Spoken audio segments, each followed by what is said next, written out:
ભરૂચ કબીરવડ ભાટિયા પાસે ગાડી સાઈડમાં લેવા બાબતે જૂથ અથડામણ, બે ભાઈઓ પર લાકડીઓને હુકી વડે હુમલો. નિકોરા પાસે ફોર્ચ્યુનર ચાલકે ઇકો ગાડીને સાઈડ મારી વિવાદ સર્જ્યો. 10 થી 12 શખ્સોના ટોળા યુવકોને ઢોર માર માર્યો, જાનથી મારી નાખવાની ધમકી આપી. ભરૂચના અંગારેશ્વર ગામના બે ભાઈઓ જ્યારે નવો મોબાઈલ લેવા જઈ રહ્યા હતા ત્યારે કબીરવડના પાટિયા પાસે નજીવી બાબતે થયેલી બોલાચાલી હિંસક સ્વરૂપ ધારણ કર્યું હતું. ફોર્ચ્યુનર ગાડીના ચાલક અને તેના સાથીઓએ એક સમ થઈ બે ભાઈઓ પર લાકડીઓને હોકી વડે હુમલો કરી ગંભીર ઇજાઓ પહોંચાડી હોવાની ફરિયાદ નબીપુર પોલીસ મથકે નોંધાઈ છે.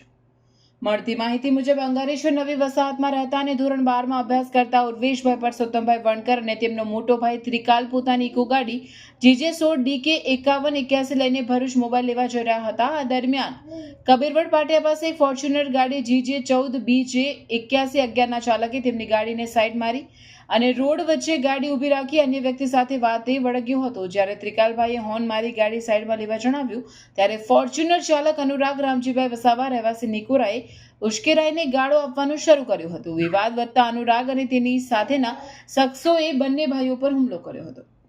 ફરિયાદ મુજબ આરોપી અનુરાગે ફોન કરીને તેના પિતા રામજીભાઈ, ભાઈ મિતેશ અને અન્ય સાથીઓ યશ માછી, પૂર્વિક માછી વગેરેને બોલાવી લીધા.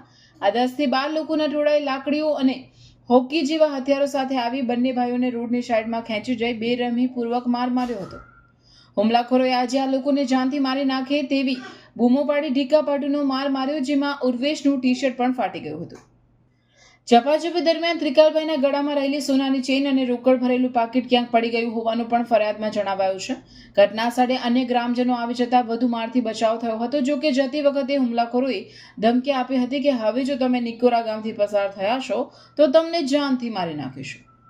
ઇજાગ્રસ્ત બંને ભાઈઓને તાત્કાલિક 108 એમ્બ્યુલન્સ મારફતે ભરૂચ સિવિલ હોસ્પિટલ ખાતે ખસેડવામાં આવ્યા હતા. ત્રિકાલભાઈને આંખની નીચેના ભાગે ગંભીર ઇજાઓ પહોંચતા તેમને દાખલ કરવામાં આવ્યા છે, જ્યારે ઉર્વેશને હાથ અને સાથળના ભાગે ઇજાઓ થઈ છે. નબીપુર પોલીસે આ મામલે રાયોટિંગ અને મારપીટનો ગુનો નોંધી વધુ તપાસ હાથ ધરી છે. મારું નામ છે વણકર ઉર્વેશકુમાર પરસોત્તમભાઈ. હું અંગારેશ્વર ગામનો રહેવાસી છું. અમે ભરૂચ જતા હતા મારો નવો મોબાઈલ લેવા માટે. તારે અનુરાગ એની ગાડી પાછળથી આગળ લાવી અમને ઓવરટેક મારીને એને રસ્તામાં ઊભી રાખી. અચાનક રિવર્સમાં એને પાછળ આવ્યો. તારે મારા ભાઈને હોર્ન મારીને એટલું કીધું કે ગાડી સાઈડ પર ખરેલે. તો એની ગાડી સાઈડ પર ના ખરીને ઉલટા કાચ ઉતારીને એવું કહેવા લાગ્યો કે આમ ગાળ બોલીને કે આમ સાઈડ પરથી લઈ લો. તો મારા ભાઈ ઉતરીને ખાલી એને એટલું પૂછા કે તું મને ગાળ બોલો. એને ડાયરેક્ટ ઉતરીને ડાયરેક્ટ મારા ભાઈની ફેસ જલી દઈને એને મારવાનું ચાલુ કરી દીધું. પહેલેથી એની જોડે 3 જણા હતા.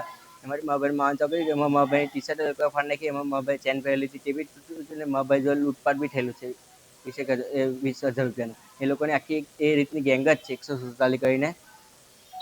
તો એ લોકોનું એ રીતના જ ચાલે છે. એ લોકોનો આ રીતના દાદાગીરી જ કરે પહેલેથી. એ લોકોનો રીતના દારૂનો ધંધો ચાલે, ગાંજાનો ધંધો ચાલે 2 નંબરનો આ રીતના. અને એ લોકો નંબર પ્લેટ વગરની ગાડીઓ લઈને જ ફરે, કાળા કાચવાળી ગાડીઓ લઈને ફરે. એ લોકોને પોલીસનો બી કોઈ ડર નહીં રહે. એ લોકો આ રીતના દારૂનો ધંધો કરે એટલે એમને ડર જ ના હોય પોલીસનો. પોલીસની સામે બી એ લોકોએ 2-3 વખત એ કરેલું છે. અને એ લોકો સોશિયલ મીડિયા પર બી એવું પોલીસની સામેનું જ બધું અપલોડ કરે છે આવી રીતના.